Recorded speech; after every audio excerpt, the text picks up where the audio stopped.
నారా లోకేష్ బాబు నీచ రాజకీయానికి జన సైనికుడు బలయ్యాడు. నారా లోకేష్ బాబు నీచ రాజకీయం బట్టబయలైపోయింది. శ్రీ సత్యసాయి జిల్లాలోని కదిరి నియోజకవర్గంలో ఒక గర్భిణీ స్త్రీపై ఘటన వైఎస్ఆర్సీపీ కార్యకర్తలపైన జగన్మోహన్ రెడ్డికి అపవాదు వచ్చేలాగా నారా లోకేష్ బాబు చేసిన నీచ రాజకీయానికి తెరబడింది. ఆ తెరబడటమే కాదు, ఆ కుటుంబ సభ్యురాలు ఎవరైతే సత్యసాయి జిల్లా కదిరి నియోజకవర్గంలో గర్భిణీ స్త్రీకి ఘటన జరిగింది అని ఆ కుర్రాడిని అరెస్ట్ చేశారో ఆ కుర్రాడు యొక్క చెల్లెలు వీడియో ద్వారా బయట వచ్చి నిజానిజాలని తెలిపి నారా లోకేష్ బాబు యొక్క నీచ రాజకీయాన్ని బట్టబయలు చేసింది. ఈరోజు జగన్మోహన్ రెడ్డిపై చేస్తున్న వైసీపీ పార్టీపై నారా లోకేష్ బాబు చేస్తున్న కుట్ర బట్టబయలైపోయింది. సోషల్ మీడియాలో వైరల్ అవుతున్న ఈ వీడియో ఒక్కసారి చూసి మళ్ళీ మనం చర్చించుకుందాం. ఏమిటండి, జగన్మోహన్ రెడ్డి గారి బర్త్డే రోజు గర్భిణీపై దాడి దిగబడ్డారట. గర్భిణీపై మీ పైచాచికత్వం ఎంత ఉందో తెలుసుకోవచ్చు, మీరు ఎంత దుర్మార్గులో తెలుసుకోవచ్చు. మా అన్న అజయ్ దేవా, నేను వాళ్ళ సిస్టర్ని మాట్లాడుతున్నాను. ఊరికే మా అన్న అసలు వైఎస్ఆర్ పార్టీనే కాదు, అసలు పక్కా జనసేన. మా అన్న టాటో కూడా ఎక్కించుకున్నాడు ఇన్స్టాగ్రామ్లో, అన్నిట్లోనూ మా అన్న జనసేన ఫొటోసే పెట్టినాడు. కానీ పక్క పవన్ కళ్యాణ్ గారు ఫ్యానే సార్. అతను ఓటు కూడా అతనికి వేశాడు. మేము ఎంత చెప్పినా ఇంట్లో వాళ్ళ మాట అసలుకే విన్నాడు. కానీ వాళ్ళు అలా సృష్టించి మా అన్నని ఇచ్చేసారు సార్. మీకు ఇబ్బందులు ఉంటాయి, మీకు కొన్ని గొడవలు తప్పవు, అది మీరు మెంటల్గా ప్రిపేర్ అవ్వండి. వాడు ఊరికి అట్లా పో, అక్కడ నువ్వు ప్రెగ్నెంట్ వి అనే ఉద్దేశంతో ఊరికే నెట్టినాడు అంతే. వాళ్ళు ఏదేదో సృష్టించి అన్ని ఇచ్చేస్తున్నారు సార్. లోకేష్ గారు స్వయంగా రెస్పాండ్ అయిపోయినారు. పెద్ద డిపార్ట్మెంట్ అంతా ఇన్వాల్వ్మెంట్ అయిపోయింది. మీకు గొడవలని తప్పదు, మీకు ఇబ్బందులు తప్పవు. ఏమిటండి, జగన్మోహన్ రెడ్డి గారి బర్త్డే రోజు గర్భిణీపై దాడి దిగబడ్డారట. గర్భిణీపై మీ పైచాచికత్వం ఎంత ఉందో తెలుసుకోవచ్చు, మీరు ఎంత దుర్మార్గులో తెలుసుకోవచ్చు.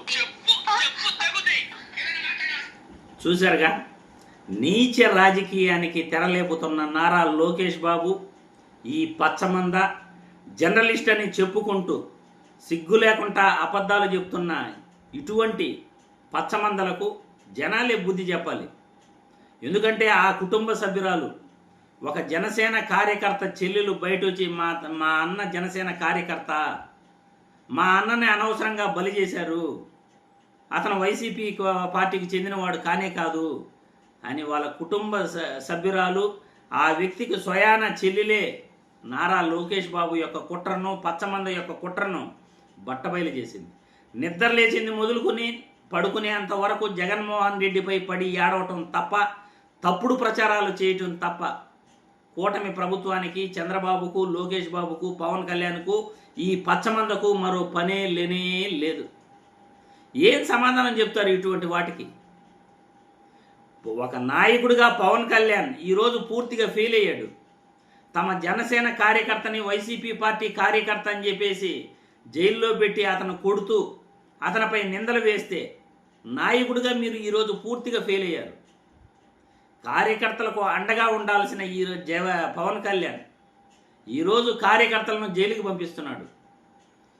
కూటమి ప్రభుత్వం ముసుగులో, పొత్తులో వాళ్ళు ఎన్ని హింసలు పెట్టినా, తమ కార్యకర్తలను ఎంత బాధించినా, కార్యకర్తలను కొడుతూ ఉన్నా కానీ ఒక నాయకుడిగా వాళ్ళకి అండగా ఉండాల్సిన పవన్ కళ్యాణ్ అండగా ఉండకపోగా భరించాల్సిందే అంటూ పవన్ కళ్యాణ్ తన యొక్క బుద్ధిని బయట పెట్టుకుంటూ ఈరోజు కార్యకర్తలను జైలుకు పంపిస్తూ ఇబ్బందులు పెడుతున్నాడు. జన సైనికుడు ఇంకెన్ని బాధలు పడాలో ఫ్యూచర్లో ఇటువంటి ఘటనలు చూస్తే ప్రజలందరూ కూడా అర్థం చేసుకోవాలి. జన సైనికులు ముఖ్యంగా అర్థం చేసుకోవాలి. మీ నాయకుడు చేసే పనుల వల్ల మీ కార్యకర్తలు, మీ జనసేన పార్టీలు ప్రతి నాయకుడు కూడా ఈరోజు దెబ్బలు తింటున్నారు, కుటుంబంలో అవస్థలు పడుతున్నారు. జన సైనికుడిని సత్యసాయి జిల్లాలో గర్భిణీ స్త్రీ ఘటనలో ఏం సంబంధం లేకపోయినా వాళ్ళ కుటుంబ సమస్యల వల్ల ఏదో ఇబ్బంది జరిగితే అతన్ని తీసుకెళ్లేసి వైసీపీ పార్టీ కార్యకర్త అని చెప్పేసి లోపలేసి కొట్టి అతన్ని హింసలు పెట్టి ఈరోజు నీచ రాజకీయానికి తెరలేపిన నారా లోకేష్ బాబుకు గట్టిగా బుద్ధి చెప్పాల్సిన పవన్ కళ్యాణ్ సైలెంట్గా ఉంటున్నాడంటే మీరే మీ అభిప్రాయాలను కామెంట్ల రూపంలో తెలియజేయండి. వీడియోను లైక్ చేసి షేర్ చేయండి.